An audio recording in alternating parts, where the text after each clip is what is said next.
नमस्कार हजुर। Bill Gates, Michael Jackson, Stephen Hawking, Bill Clinton, Donald Trump जस्ता विश्वका हाई प्रोफाइल मान्छेहरूलाई देखेर हामीहरूले उनीहरूलाई हाम्रो जिन्दगीको आइडल मान्छौँ। उनीहरू जस्तै बन्न खोज्छौँ, तर उनीहरूको जिन्दगीको पछाडिको यो कालो रहस्य जुन सुन्नासाथ तपाईँलाई यी मान्छेदेखि विश्वास उठेर जान्छ। सन् 1998 मा एक अमेरिकी पुरुषले लगभग 8 अरब अमेरिकी डलरमा एउटा टापु किनेका थिए र यसको नाम थियो लिटिल सेन्ट जेम्स। यस टापुमा सुन्दर समुद्रका बीचहरू, हरियाली, लग्जरियस होटलहरू र गेस्ट हाउस जस्ता सम्पूर्ण सुविधा थियो। तर अचम्मको कुरा के थियो भने यस टापुमा विश्वका धनी मानिसहरू, अरबपति र सेलिब्रिटीहरू जान्थे। यो टापुमा 12 देखि 17 वर्षका उमेरका नाबालिग केटीहरूलाई यहाँ बेचबिखन गरिन्थ्यो र यो दुर्व्यवहार पनि गरिन्थ्यो। चारैतिर समुद्रले घेरेका कारण यहाँबाट ती केटीहरू भाग्न पनि सक्ने थिएन। यो टापु थियो जेफ्री एप्स्टिनको।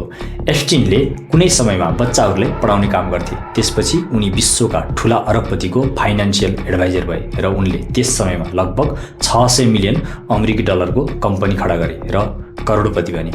एप्स्टिनको सङ्गत त्यस समयमा अमेरिकाका पूर्व राष्ट्रपति बिल क्लिन्टन, अहिलेका राष्ट्रपति डोनाल्ड ट्रम्प, पूर्व इजरायली प्रधानमन्त्री एहुद बाराक, माइकल ज्याक्सन, बेलायतका राजकुमार एन्ड्रयू र हास्य कलाकार क्रिस डगर जस्ता ठुला नामहरू समावेश थिए। आखिर कसरी सञ्चालन भइरहेको थियो त एउटा टापुमा कलिला नाबालिगहरूको यौन शोषण र यसको पछाडि को थिए? आउनुहोस् हेरौँ आजको यस भिडियोमा।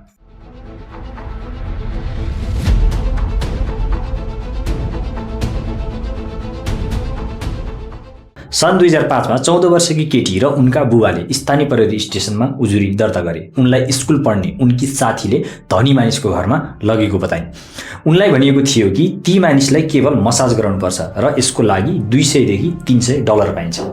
तर कुरा अर्कै थियो। एप्स्टिनले उनलाई टावेल मात्र लगाएर भेटे र दुर्व्यवहार पनि गरे। जब प्रहरीले ती केटीलाई सोध्यो त्यो ठाउँमा गएको कुनै अरू केटीलाई तिमी चिन्छौ भनेर, उनले 2 नाम भनिन्। जब ती 2 केटीको अन्तर्वार्ता लिइयो, थप नामहरू थपिँदै गए। त्यसपछि अनुसन्धान गरियो र अन्तमा 35 जना पीडितहरूको पहिचान भयो। सबै पीडितहरूको कहानी एउटै थियो। उनीहरूलाई मसाजको बहानामा बोलाइन्थ्यो र उनीहरूलाई दुर्व्यवहार गरिन्थ्यो। धेरैजसो पीडितहरू 13 देखि 16 वर्षका केटीहरू थिए। उनीहरू गरिब परिवारबाट आएका थिए र धेरैजसो अनाथ पनि थिए। त्यसैले उनीहरूको कुरा कसैले पनि सुनेनन्। प्रहरीले अनुसन्धान गर्दै गयो र पत्ता लाग्यो। यदि एउटा केटीले अरू थप केटी लगेमा एक्स्ट्रा पैसा कमाउँथे। मे 2006 सम्ममा प्रहरीले एप्स्टिन विरुद्ध मुद्दा चलायो र एफबीआईले पनि अपरेसन लिप इयर नामकको अनुसन्धान सुरु गर्यो। एप्स्टिनलाई अन्तर्राष्ट्रिय यौन बेचबिखनको आरोप लगाइएको थियो। 2008 मा एप्स्टिन अदालतमा उपस्थित भए र सम्झौता अनुसार 2 आरोपहरूको दोष स्वीकार गरे। त्यसपछि उनलाई केवल 18 महिनाको सजाय सुनाइयो।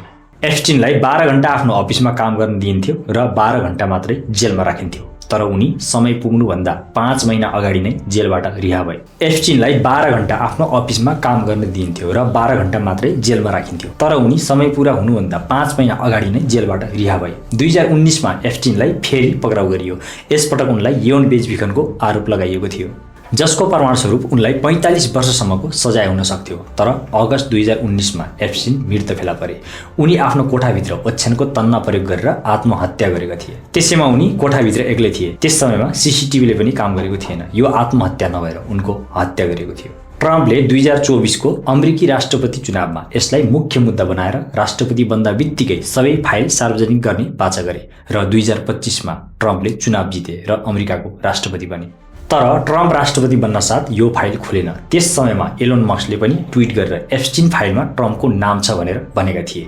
सबैलाई लागेको थियो कि ट्रम्प र एप्स्टिनको 20 वर्षदेखिको त्यो फ्रेन्डसिपले गर्दा फाइल खुल्न सकेन।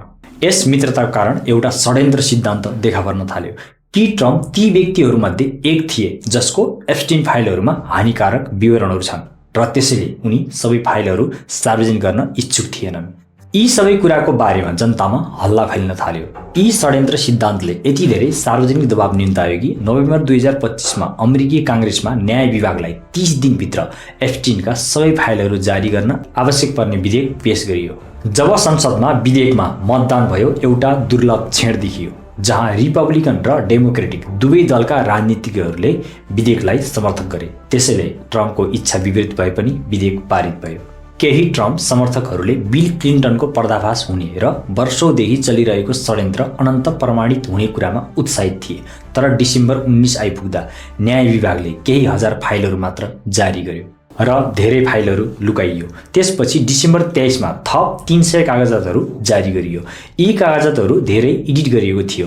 तिनीहरूमध्ये आधाभन्दा बढी कालो मार्कर प्रयोग गरेर लुकाइएको थियो। कहाँ के भनिएको छ भनेर बुझ्न गाह्रो नै थियो। त्यही पनि जब मानिसहरूले ती विस्तृत विवरणहरू पढ्न थाले, तिनीहरूले यी फाइलहरूमा के फेला पारे भने त्यो क्लिन्टनको बारेमा कम र डोनाल्ड ट्रम्पको बारेमा बढी थियो। डोनाल्ड ट्रम्पको नाम एप्स्टिन फाइलहरूमा बारम्बार देखा परिरहेको थियो।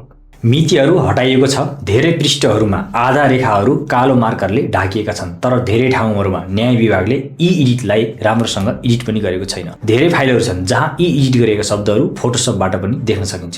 यहाँ सबैभन्दा महत्त्वपूर्ण प्रश्न यो थियो कि यी फाइलहरूमा अरू के लुकेको छ।